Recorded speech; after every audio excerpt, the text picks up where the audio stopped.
So I have shooted the live button and I'll let you know once we are live. And we are live. So hello and welcome everyone to yet another weekend webinar from Board Infinity. Today we are All right. joined, today we are joined with our coach.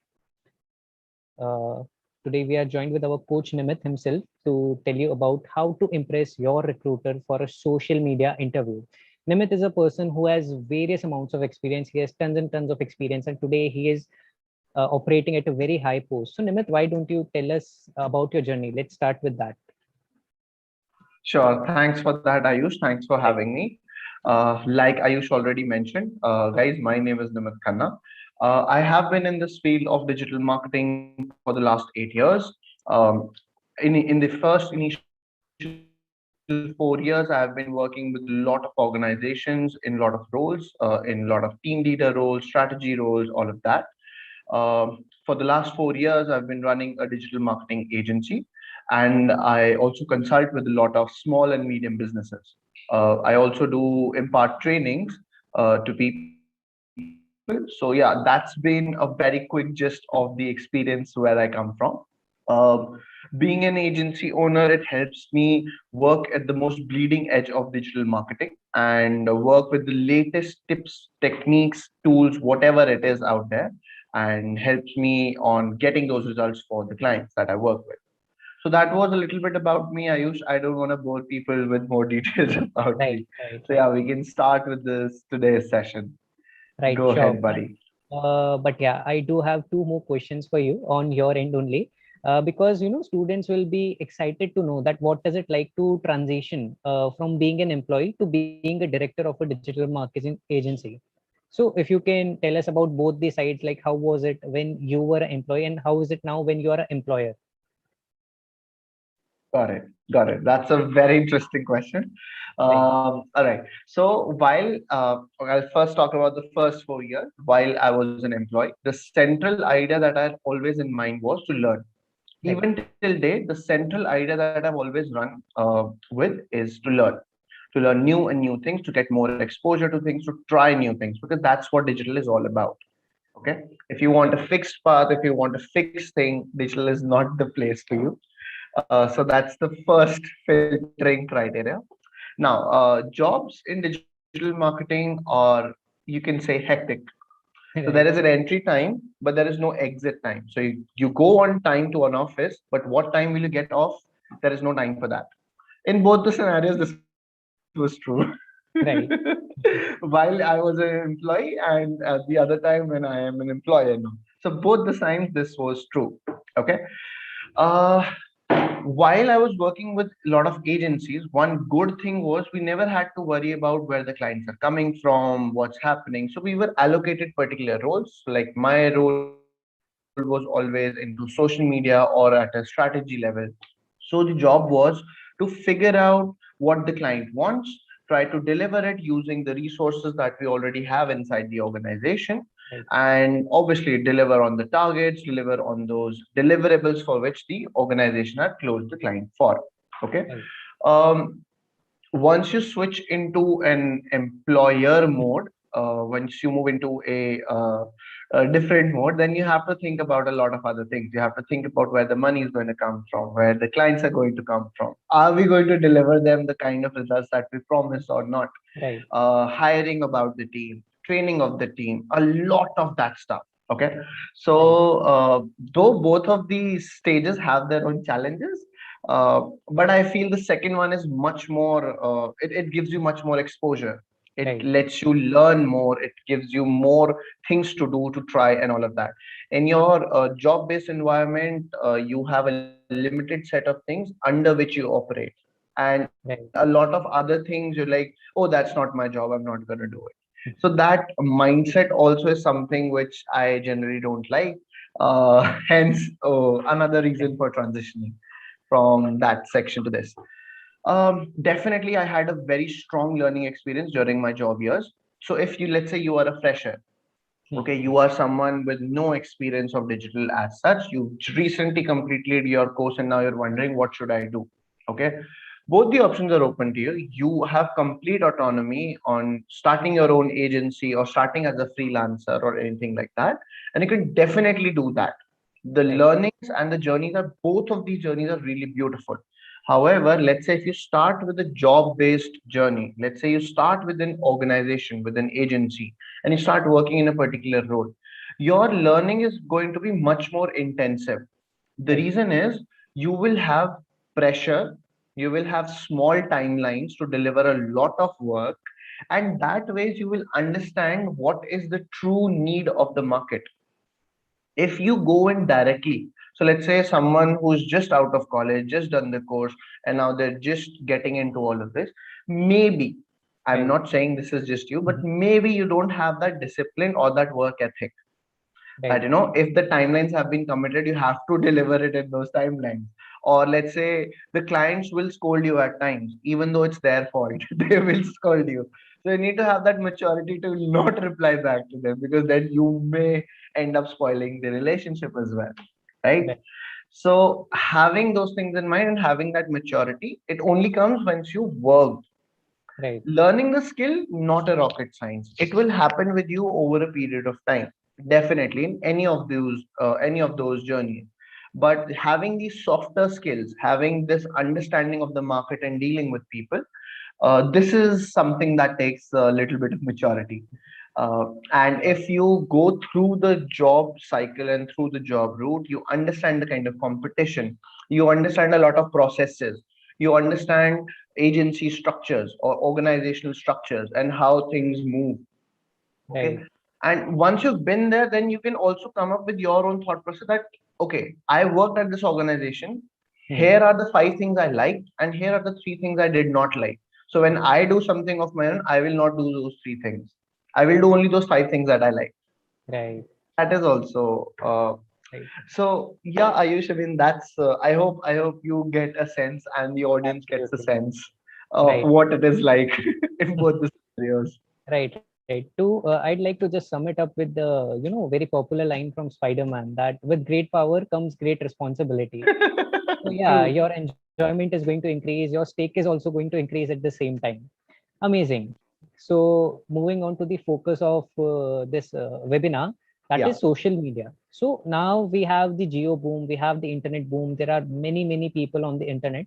But take me back to 8 years ago as well, when you started your career. How big was social media back then, and how important was social media marketing at that time also? Okay, so social media has been quite big already. Like what I remember completely, the first time when I heard the word Facebook, I was in class 12. And the Hmm. way I heard it was a friend of mine came up to me. Orkut had recently crashed or was about to crash. That is the generation I come from, the Orkut generation. Right. um, so one of my friend was like, "Oh, तुझे पता है एक नया social media आया है Facebook या कुछ नया आया है Facebook करके." No one even referred to it as social media. People were like, "There's something new like Facebook. Go check it out. It's awesome." Hmm. That was the sales script I got. And when multiple friends said the same thing, I was like, "Okay, let's check it out."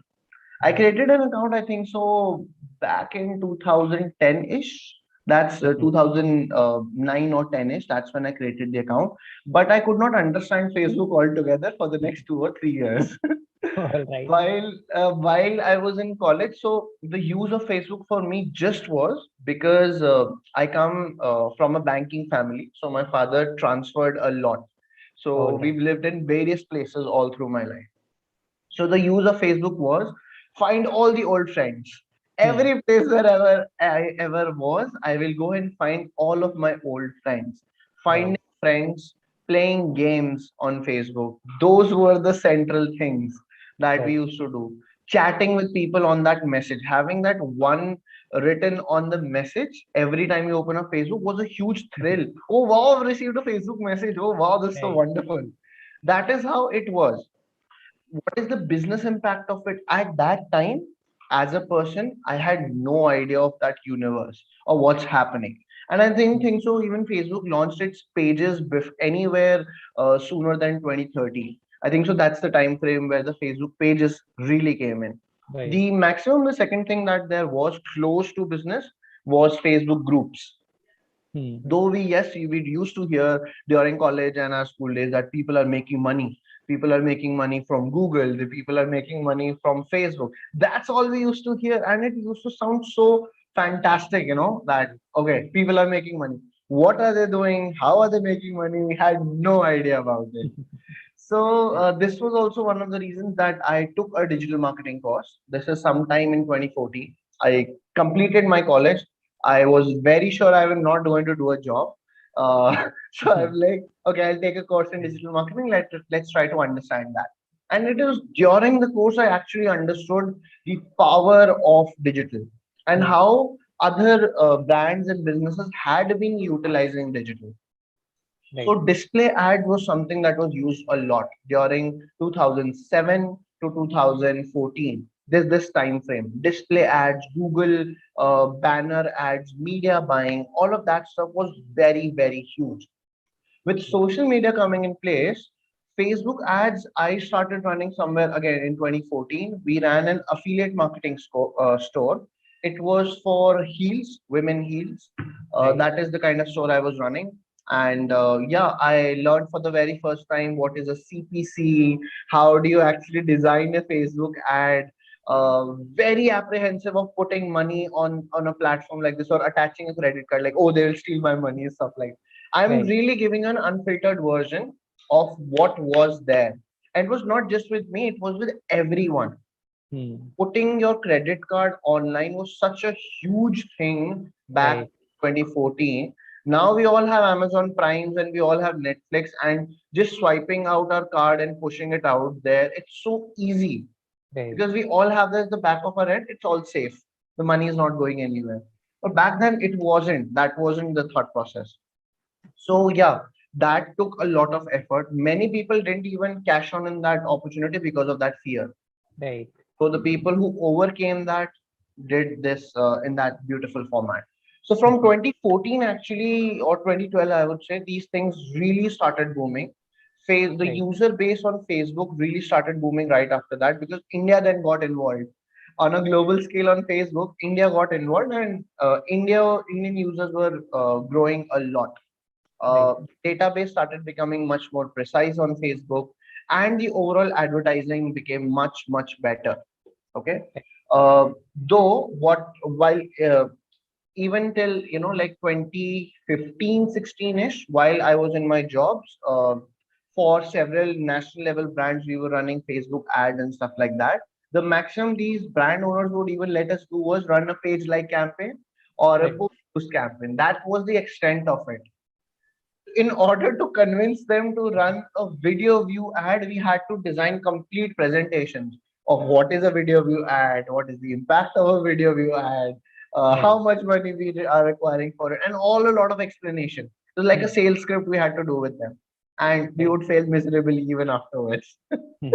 So it was very difficult getting money out of the brand's pocket. Only the big ones used to experiment with it because they were used to advertising on the other platforms. Hmm. So that was the general scenario.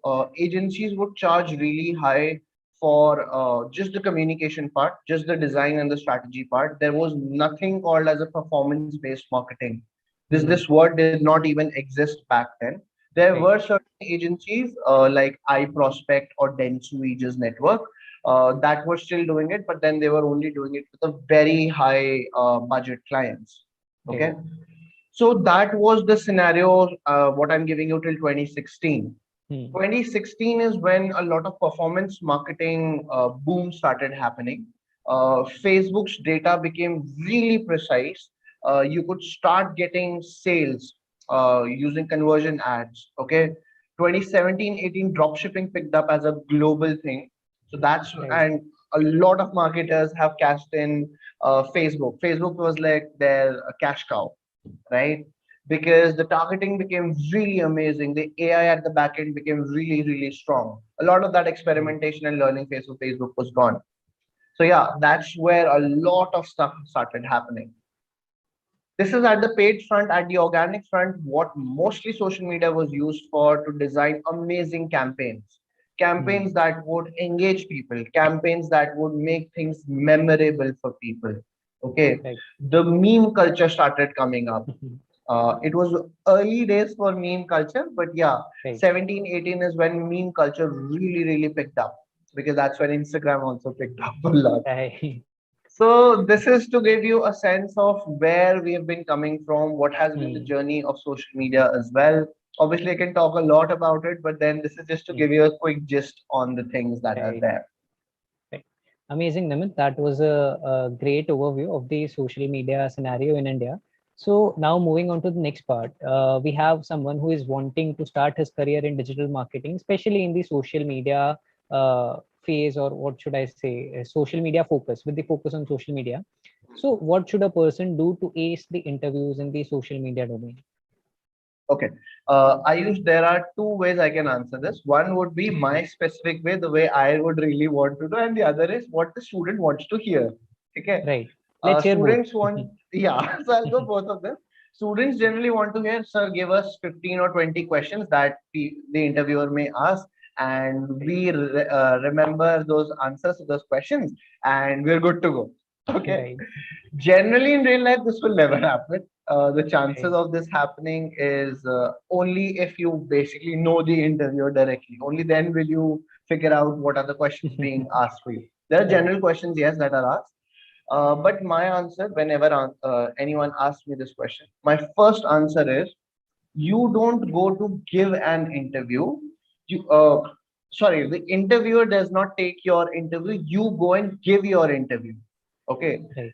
What this means is, so when you go in an interview hall or a room or whatever it is, uh, you generally start with the basic introduction. Hmm. However, instead of the interviewer controlling that entire space, what if the entire power shifted in your hand? You control the entire space. That is when real magical things happen. And that is Right. the kind of people all these agencies and all these other people are also looking for. Now, how do you create this magic? Right. Simple stuff, you have to work. What is the work? Uh, so obviously, while you're sitting for an interview, if you are a fresher, the first you know that when someone is going to ask you that, okay, do you have any experience with social media? Your answer is going to be, okay, I'm a fresher, I'm just out of college. So you may not have that much to answer. Right. But what if you can shift that equation? Running a social media page is free of cost. Creating an Instagram handle, improving the follower base, getting more comments, Right. making a reel, getting a reel viral, all of this is free of cost. All it takes is you setting our site some time on a daily basis and then producing content and marketing that. Okay. Which you either learn from a digital marketing course or there are a lot of online resources. You just follow the best people in the industry, see what they're doing, and just copy that. That's it. Right. It's just that simple steps. So, my advice to people, and this is how I cracked my first job. Right. I enrolled into my course 2014. That is where I enrolled into my course. The second month into my course, I think so. I had scheduled 100 or 120 interviews. I went Wow. to certain places. I think to 30 or 40 places I went to, and finally, my numbers may be a little dwindled, but the final thing was I had three job offers, Right. and then I was picking, okay, which one to go to. Right. So I had completely shifted. And the reason every single interview was I went in, I introduced myself, and I said, this is what I have been doing. Here is my website. Here Right. are the social media handles for these websites. I grew them from 0 to 6,000, some to 10,000, some to 15,000 in so much time frames. Here is the content, here's the engagement rate for the content. I was showing them so many numbers and things and all of that from my end. Right. The other person was dazzled. They had dollar signs in their eyes. So, Right. and this is what I'm trying to communicate as well. This is not me boasting about me. This is just giving you guys a sense that Right. when you go into an interview and you show the work that you've already done, Right. that puts you in an altogether different class. And that is what all these agency people or client side people are looking for. People who are self driven. Matlab, even bosses are like, Right. we really don't want to do hand holding with our employees. We want employees who are autonomous. We Right. just tell them this is what we want done and they just do it. They don't keep on coming and Yeah. say, how do we do this? Okay, we've done this. What's next? Right. No one wants Yeah. this kind of people. Yeah. I This reminds. understand getting Yeah, I it. was saying. Yeah, I was saying this reminds me of this famous quote from Steve Jobs, that We hire smart people to tell us what to do, not we don't hire them to tell them what to do. Yeah, True, absolutely. And true. from your interview experience as well, I would like the audience to focus on the part that you applied for 100 to 120 interviews, then you got shortlisted for 30 to 40, and then you had 3 offers in hand. It is not like that you're going to apply for 5 and you're going to have 5 offers. So that grit is also essential. You're saying they were seeing dollar signs, but this is the grit behind it. True, All true. right. Yeah. So, Thank you Nimit, for that yeah. Hmm. back explanation as well, because Right. I think so in a separate, I think so webinar with Board Infinity, I had shared this experience of how I Right. ended up these interviews as well. So that's a separate video. I think so that's already live or something Right. on those lines. So I did not want to put in more time over there. Absolutely. So, Nimit, that was your perspective from a interviewee's point of view. Now, what's your perspective from interviewer's point of view? Like when a candidate is walking in, what all things do you notice? How do you assess a candidate and all? So the first thing always comes is the resume. Before even the Hmm. candidate is called for or anything like that, resume is the first thing. Okay, a good resume always makes you want to, invite the candidate over for an interview. Now, obviously, I'll start with the very basics. Okay, uh, I cannot generalize this for the entire industry, but I can specifically tell you what we look at our agency. Okay, Right. whenever the candidate comes in, we go from the very scratch. We start seeing at the school or the college level grades that they have mentioned in the resume. Right. If I see a consistency, so let's say in 10th, this person had 80%. In 12th, this person had 80%. In college, they would have somewhere close to 75%. College ka 75% is school ka 80%. So Right. that's Right. that's a basic consistency. What Hmm. brings to me that this person is a consistent achiever. If Right. I see a lot of, Ups and downs. ups and downs, so Yeah. that it just pops up a question, what's going on over here? Suddenly in 10th, maybe this guy was a loser. Suddenly what happened in 12th and he's a topper. And then back in college, he's gone down to a basic. Well, what's Right. what's going on? Right. Okay. It it brings it up. Okay. As an employee, when I was an employee, people used to tell me certain similar things. And even while I was in school, people were like, get good grades. It helps you later on. Right. So No, there are a school of I'm thought where people say, that school grades don't matter. And yes, it's true to a certain sense. But right. when you're wanting to make yourself stand out from the crowd, everything will matter. Right. You were saying something, are you? Yes, so Sorry. I was just saying, I feel sorry for the people who took science in there because they had good marks in 10th and then their marks went down in the science at 12th. It's a Right. common pattern. So see, if the Yeah. common patterns are there, it's okay. Industry Hmm. trend, common patterns, if that's there, it's Right. completely okay. And I don't think so. No one mentions their 11th mark. So people mention 10th, Hmm. 12th, and maybe Yeah. graduation. That's what they Right. mention. Right. So definitely, we generally look for this. Hmm. That's one thing. Second thing, even if let's say the grades are not there, the second thing that we consider is what is the work experience. So what is the kind of organizations this person has worked with? Okay, Right. if they're a complete fresher, then we would really look at. Being very honest, we've never hired a fresher. Being very honest, Right.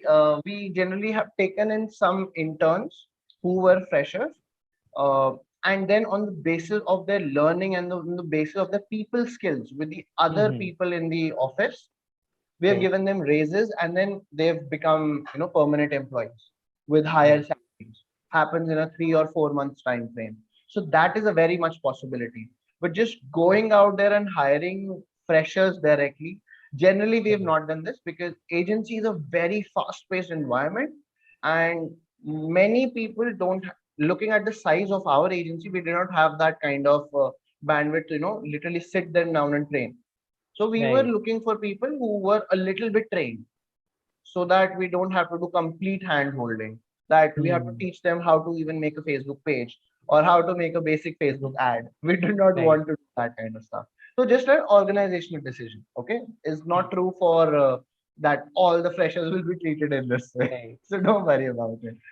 Uh, Now, if it's a true fresher that we're looking at, we would really look at one, I told you grades. Second is Hmm. some kind of experience. We want some proof of work. Is Right. there anything that they've done that is related to the challenges that they're going to face once they're onboarded over here? because the person is only as good for the organization, as good as what they've experienced so far, or how well can they handle the challenges thrown at them. Right. That is what we're looking for. Whatever points us out in that direction, we would generally go ahead and have a conversation with this person, and then the final decision is always on the basis of a vibe. At Right. our organization, it's always been the vibe. So if there are a lot of people who try to act very over smart, they don't know that stuff, but they would, because just they've read it from blogs or any other way, they would just try to show that yes, we know, Right. and they will not accept that मैंने नहीं किया है, but they will, Hmm. because they think that okay, this will make me look lesser. That gets communicated in your body language, in your voice. If there is something that you don't know, say it upfront, because honesty is something that is much more preferred. Right. You may not get the job. It's that possible. You Right. may not get a job, but honesty is something that is much more preferred. The genuineness, the authenticity of a person, how authentic of a person you are when you sit in an Hmm. interview. That is Right. generally what we have always seen, and people who are generally more authentic, they tend to attract the right kind of opportunities as well. So yeah, I mean that is to give you a sense, Ayush, of Hmm. what we generally look at. Right. Right. Amazing. So thanks a lot, Namit, for joining us for this session. It was a very insightful conversation. And student, if you are still with us so far, then definitely you should check out our website, Board Infinity. Here you will get to know all about digital marketing, about data science, about many other fields that will get you placed. So if you're looking for a acceleration in your career, we are here with you. Once again, thanks a lot, Namit, for joining us. It was always amazing to have you. Yeah, Thank you, buddy. thanks a lot. All right.